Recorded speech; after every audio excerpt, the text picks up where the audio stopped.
សូមលំអរកាយគ្រប់ជំរាបសួរពុកម៉ែបងប្អូនជាទីគោរពរាប់អានសួស្តីប្រិយមិត្តចង់ដឹងទេជាទីស្នេហាសូមស្វាគមន៍ជាថ្មីម្ដងទៀតមកកាន់ Channel ចង់ដឹងទេ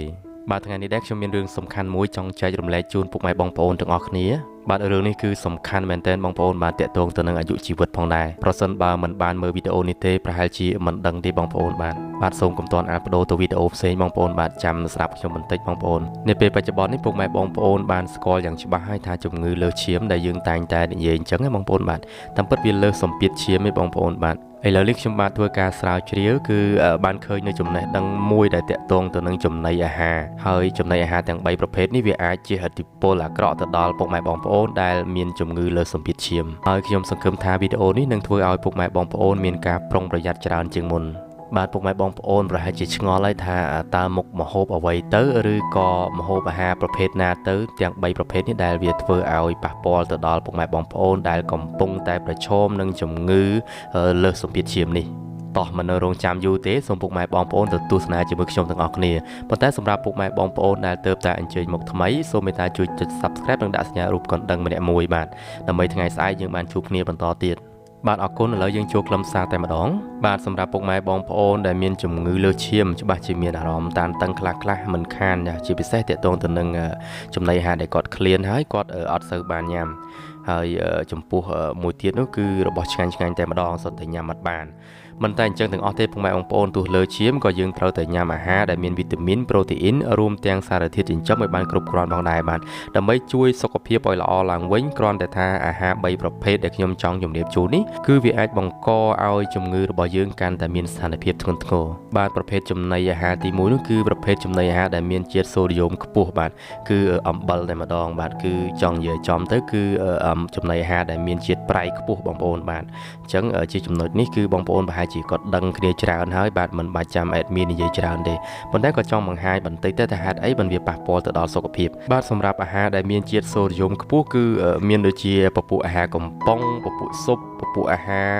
ប្រភេទលក្ខណៈដែលគេវេចខ្ចប់នៅក្នុងប្រអប់នៅក្នុងអីហ្នឹងបាទវាអាចមានជាតិសូដ្យូមយ៉ាងច្រើនដែលជាក់ស្ដែងដូចជាសណ្តែកកំប៉ុងដែលមានផ្ទុកសូដ្យូមច្រើនជាង500មីលីក្រាមនៅក្នុងមួយកំប៉ុងយ៉ាងណាក៏នៅមានអាហារកំប៉ុងមួយចំនួនទៀតដែលមានផ្ទុកនៅជាតិសូដ្យូមតិចតួចដូចគ្នាដែរបាទមិនមែនតែឲ្យតែអាហារកំប៉ុងហ្នឹងគឺយើងយកមកញ៉ាំមកវាប៉ះពាល់ទាំងអស់ទេបាទសំខាន់យើងពិនិត្យមើលទៅលើជាតិសូដ្យូមដែលមាននៅក្នុងអាហារដែលយើងចង់ពិសានោះបាទខ្ញុំសូមសង្ខេបឲ្យងាយយល់ចង់មានន័យថាបើសិនបើពុកម៉ែបងប្អូនដែលគាត់កំពុងតែមានជំងឺឡើងសម្ពាធឈាមហ្នឹងយើងគួរតែពិនិត្យមើលទៅលើសារធាតុផ្សំរបស់វាថាមានសូដ្យូមនឹងច្រើនដែរក៏អត់បាទជាមួយគ្នានេះដែរសម្រាប់ស៊ុបសណ្តែកក្រហមឬក៏ទឹកដោះគោដែលគេសម្លាប់មេរោគរួចក៏យើងអាចយកមកញ៉ាំបានដែរបងប្អូនអត់បញ្ហាទេប៉ុន្តែយើងញ៉ាំនៅក្នុងកម្រិតល្មមសមរម្យបានហើយប៉ុន្តែសម្រាប់ដំឡូងបារាំងកញ្ចប់សាច់កែច្នៃនិងអាហារក្លាសេ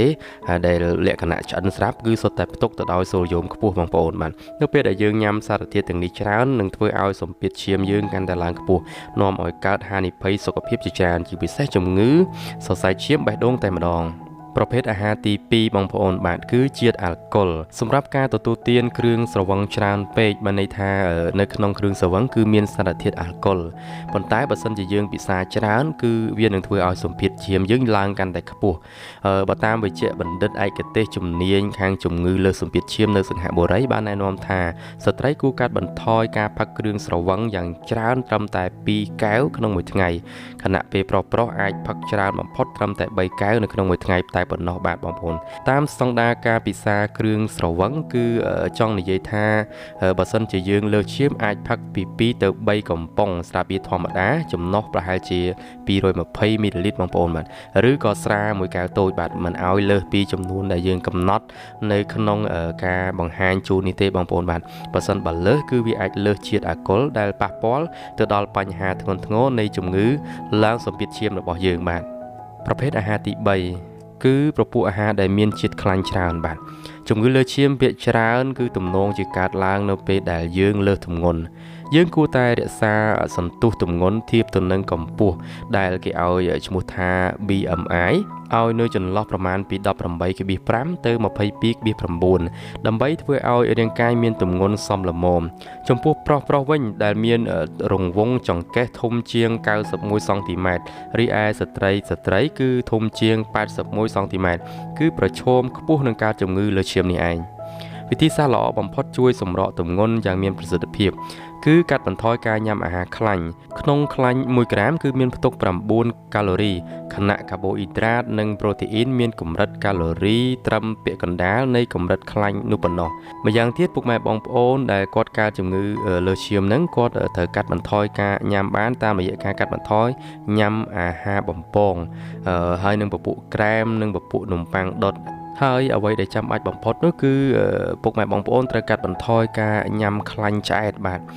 ខ្លាញ់ឆ្អែតហ្នឹងគឺជាសារធាតុបង្កើនហានិភ័យដែលកកស្ទះសរសៃឈាមអាក់ទាបាទមានដូចជាពពុះខ្លាញ់ឆ្អែតសម្បូរនៅក្នុងសាច់ក្រហមនិងផលិតផលសម្រាប់ចម្អិនអាហារសម្បូរខ្លាញ់និងប្រេងដូចជាប្រេងដូងជាដើមយើងត្រូវជ្រើសរើសយកសាច់ត្រីសាច់គ្មានខ្លាញ់សាច់សត្វស្លាបគ្មានស្បែកនិងទឹកដោះគោគ្មានជាតិខ្លាញ់មកញ៉ាំជំនួសអាហារទាំងនោះបានដើម្បីជួយឲ្យសុខភាពយើងកាន់តែប្រសើរឡើងវិញបាទយ៉ាងណាដែរពុកម៉ែបងប្អូនបាទខ្ញុំបាទក៏សូមបញ្ចប់ខ្លឹមសារវីដេអូនេះត្រឹមតែប៉ុណ្ណេះហើយក៏សូមខន្តីអភ័យទោសរាល់កំហុសខុសឆ្គងដែលកើតឡើងដោយអចេតនានៅក្នុងការអធិប្បាយបង្ហាញអំពីអាហារ3ប្រភេទដែលវាមានហានិភ័យខ្ពស់សម្រាប់ពុកម៉ែបងប្អូនដែលមានជំងឺលើសសម្ពាធឈាមបាទសូមបញ្ជាក់ប្រាប់ពុកម៉ែបងប្អូនថាខ្ញុំបាទមិនមែនជាវេជ្ជបណ្ឌិតជំនាញឯកទេសផ្នែកជំងឺលើសសម្ពាធឈាមទេសូមពុកម៉ែបងប្អូនទៅពិគ្រោះយោបល់ជាមួយនឹងលោកវេជ្ជបណ្ឌិតផ្នែកជំងឺឯកទេសសម្ពាធឈាមឲ្យបានច្បាស់លាស់មុននឹងអនុវត្តនៃការប្រើប្រាស់វិធីដែលខ្ញុំចែករំលែកខាងលើនេះយ៉ាងណាមិញអ្វីដែលខ្ញុំបានអត្ថាធិប្បាយបង្ហាញខាងលើវាគ្រាន់តែជាចំណេះដឹងមូលដ្ឋានដើម្បីទុកជាការប្រុងប្រយ័ត្នមួយតែប៉ុណ្ណោះសូមអរគុណសម្រាប់ការចំណាយពេលវេលាដ៏មានតម្លៃក្នុងការតាមដានទស្សនាវីដេអូនេះតាំងពីដើមរហូតដល់ចប់សូមជូនពរពុកម៉ែបងប្អូនឲ្យជួបប្រទះទៅនឹងសេចក្តីសុខសេចក្តីចម្រើនរកស៊ីទទួលទានមានបានមានសុខភាពល្អទទួលភាពជោគជ័យគ្រប់ការងារភារកិច្ចសូមចែករំលែកវីដេអូនេះទៅកាន់មិត្តភ័ក្តិឬក៏មនុស្សជាទីស្រឡាញ់ប្រសិនបើបងប្អូនគិតថាវីដេអូនេះមានសារៈសំខាន់សម្រាប់ពួកគាត់ជាចុងបញ្ចប់នេះប្រសិនបើពុកម៉ែបងប្អូនចង់គាំទ្រទៅដល់ការផលិតវីដេអូរបស់ខ្ញុំបាទពុកម៉ែបងប្អូនអាចជួយឧបត្ថម្ភតិចតួចទៅតាមសន្តានចិត្តតាមរយៈលេខកុង AVA នៅលើវីដេអូខ្ញុំបាទសូមថ្លែងអំណរគុណទុកជាមុនសម្រាប់ការចែករំលែកមួយនេះអរគុណសូមជម្រាបលាសន្យាជួបគ្នាក្នុងថ្ងៃស្អែកបន្តទៀត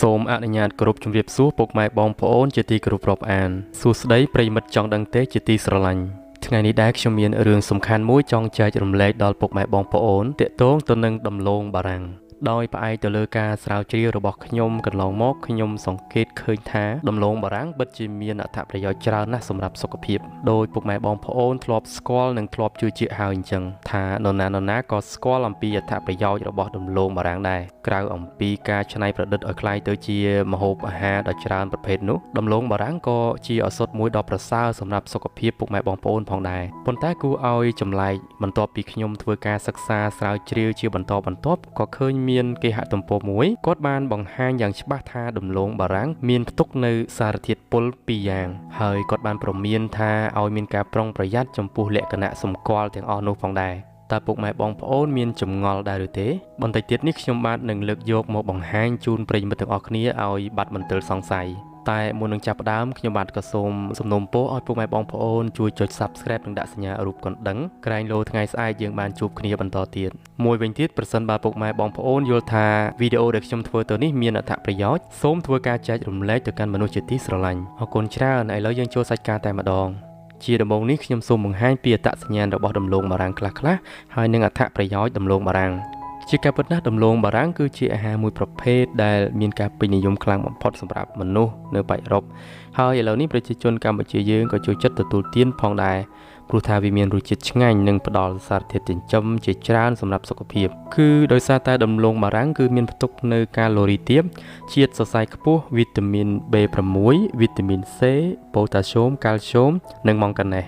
ជាពិសេសទៅទៀតនោះសារធាតុប្រឆាំងអុកស៊ីតកម្មដ៏ខ្លាំងក្លារបស់វាអាចជួយប្រឆាំងនឹងការខូចខាតដោយសារតែរ៉ាឌីកាល់សេរីថែមទៀតខាងក្រោមនេះគឺជាអត្ថប្រយោជន៍ដ៏គួរឲ្យភ្ញាក់ផ្អើលចំនួន5យ៉ាងដែលបានមកពីការទទួលទានទឹកដំឡូងបារាំងប្រយោជន៍ទី1នោះគឺជួយព្យាបាលជំងឺសួតសមាសធាតុមួយចំនួនដែលមាននៅក្នុងដំឡូងបារាំងត្រូវបានគេរកឃើញថាអាចទប់ស្កាត់ការលូតលាស់នៃកោសិកាមហារីកនិងការការពារជំងឺមហារីកសួតផងដែរលើពីនេះទៅទៀតវាក៏អាចជួយព្យាបាលជំងឺសួតយ៉ាងពូកែស័ក្តិសិទ្ធិបំផុតផងដែរចំពោះអត្ថប្រយោជន៍ទី2ដំឡូងបារាំងគឺជួយបង្កើននៅលំហូរឈាមរត់វីតាមីន B នៅក្នុងទឹកដំឡូងបារាំងអាចជួយបង្កើនសមត្ថភាពនៅក្នុងការស្រូបយកអុកស៊ីហ្សែនរបស់កោសិកាដូច្នេះអុកស៊ីហ្សែនត្រូវបានបញ្ជូនទៅកាន់ផ្នែកផ្សេងៗនៃរាងកាយទាំងអស់ដែលជាហេតុធ្វើឲ្យឈាមបង្កើតនូវការរត់បានល្អអត្ថប្រយោជន៍ទី3នោះគឺសម្អាតថ្លើមពិតមែនហើយទឹកដំឡូងបារាំងត្រូវបានគេទទួលស្គាល់ថាជាឱសថធម្មជាតិដ៏មានតម្លៃបំផុតព្រោះវាអាចជួយសម្អាតជាតិពុលចេញអំពីថ្លើមនិងតម្រងនោមមិនត្រឹមតែប៉ុណ្ណោះវាមានសមត្ថភាពអាចជួយបង្កើនមុខងាររបស់ថ្លើមនិងតម្រងនោមឲ្យកាន់តែខ្លាំងក្លាផងដែរអត្ថប្រយោជន៍ទី4គឺជួយសម្រកទម្ងន់ដោយសារតែដំឡូងបារាំងមានផ្ទុកនៅវីតាមីន C ខ្ពស់ហើយដែលអាចជួយបង្កើនការរំលាយអាហារបានល្អកាលពីពេលថ្មីៗនេះផងដែរត្រូវបានគេរកឃើញថាការទទួលទានទឹកដំឡូងបារាំងទៀងទាត់អាចជួយកាត់បន្ថយអរម៉ូនស្រេកឃ្លានដែលធ្វើឲ្យអ្នកទទួលទានតិចជាងមុនអត្ថប្រយោជន៍ទី5គឺដំឡូងបារាំងកាត់បន្ថយកម្រិតជាតិស្ករនៅក្នុងឈាមដំឡូងបារាំងគឺមានជាតិសរសៃខ្ពស់ដែលអាចជួយរំលាយជាតិស្ករនៅក្នុងឈាមនិងមិនត្រឹមតែប៉ុណ្ណោះទឹកដំឡូងបារាំងត្រូវបានគេប្រើប្រាស់ជារៀងរាល់ថ្ងៃដើម្បីគ្រប់គ្រងជាតិស្ករនៅក្នុងឈាមរបស់អ្នកជំងឺទឹកនោមផ្អែមយ៉ាងមានប្រសិទ្ធភាពបាទអំបញ្ញមិញនេះពុកម៉ែបងប្អូនទើបតែបានស្ដាប់ទាក់ទងទៅនឹងអត្ថប្រយោជន៍របស់ទឹកដំឡូងបារាំងបាទតាមរយៈអត្ថបទអំបញ្ញមិញនេះពុកម៉ែបងប្អូនពិនិត្យឃើញថាដំឡូងបារាំងគឺអត់មានហានិភ័យសម្រាប់សុខភាពទេជាពិសេសគឺគេអាចយកដំឡូងបារាំងយកទៅកិនឲ្យចេញជាទឹកដើម្បីធ្វើជាឱសថទៀតអញ្ចឹងពុកម៉ែបងប្អូនប្រហែលជាឆ្ងល់ហើយថាចុះបើសិនជាវាមានសមត្ថភាពខ្ពស់ជំនួយដល់សុខភាពបែបហ្នឹងហើយតើវាមានសារធាតុពុលបែបណាទៅបាទសម្រាប់ admin វិញក៏ឆ្ងល់ដែរព្រោះថាខ្ញុំអត់ដែលជួបប្រទះទេទាក់ទងទៅនឹងគុណវិបត្តិសម្រាប់ដំឡូងបារាំងដូច្នេះមានតែឲ្យអត្ថបទដែលគាត់បានចុះផ្សាយឲ្យគាត់ជួយបំភ្លឺជូនពុកម៉ែបងប្អូនអញ្ចឹងពុកម៉ែបងប្អូនកុំទាន់អាលទៅណាពុកម៉ែបងប្អូនអាចទស្សនាបង្ហាញនៅទំព័រព័ត៌មានរបស់គាត់តែម្ដងដោយសូមគោរពអញ្ជើញពុកម៉ែបងប្អូនធ្វើការអានផ្ទាល់ជាមួយនឹងអត្ថបទនោះតែម្ដងតោះកុំឲ្យខាត់ពេលសូមគោរពអញ្ជើញដូចតទៅ